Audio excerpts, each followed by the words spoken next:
रायगड महाराष्ट्रासह देश विदेशातील ताज्या बातम्या पाहण्यासाठी मॅक्स इंडिया लाईव्ह चॅनलला सबस्क्राईब करा आणि बेल आयकॉन दाबायला विसरू नका.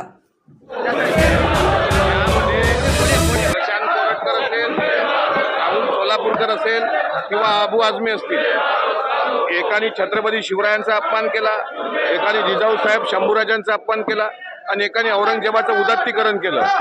या तिघांवर सुद्धा देशद्रोहाचा गुन्हा दाखल झाला पाहिजे ही सरकार म्हणून काल मागणी शिंदे साहेबांनी केली आणि तीच मागणी आज विरोधक जर करत असतील किंवा विरोधक करतात त्या मागणीला माझं पूर्ण समर्थन आहे.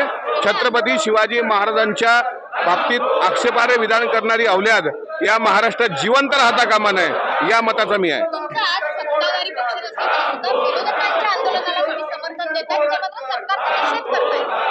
मी सरकारचा निषेध म्हणून केलेला नाहीये.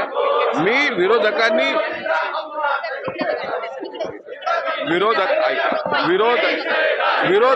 जे आंदोलन केले ते छत्रपती शिवाजी महाराजांच्या सन्मानासाठी आहे. त्यामुळे शिवाजी महाराजांच्या सन्मानात सत्ता आणि विरोध येतच नाही. सर्व विधिमंडळातले सहकारी यांनी एकत्र येऊन हा मुद्दा उचलला पाहिजे. राहुल सोलापूरकर सुट्टा कामा नये आणि प्रशांत कोरटकर सुद्धा सुट्टा कामा नये आणि अबू आझमी सुद्धा सुट्टा कामा नये. भगतसिंग कोश्यारींच्या वक्तव्याचा मी वेळोवेळीच विरोध केलेला आहे.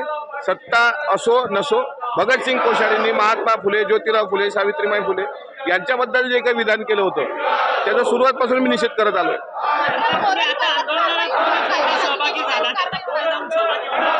नाही झालोय मी 10 तास सहभागी होणं काय 2 मिनिटं सहभागी होणं काय.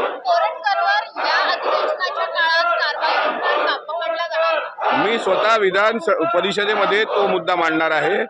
कोरटकरला देशद्रोहाच्या खाली अटक झाली पाहिजे आणि सोलापूरकर सुद्धा, तो कोण्या संघटनेचा सोलापूरकर आहे त्याला का मोकाट सोडलं जातंय याची सुद्धा शहानिशा झाली पाहिजे.